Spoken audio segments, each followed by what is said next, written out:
The graveyard? So don't you have enough place in your house to recite Holy Quran?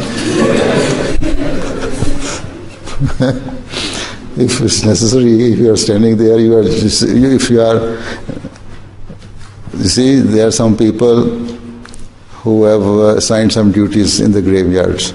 So they are living there, they are staying there. So for them, there is no harm to recite Holy Quran. Even you can also recite Holy Quran, but not purposely to go there and stand in front of any particular grave and then recite the Holy Quran. No, you should not.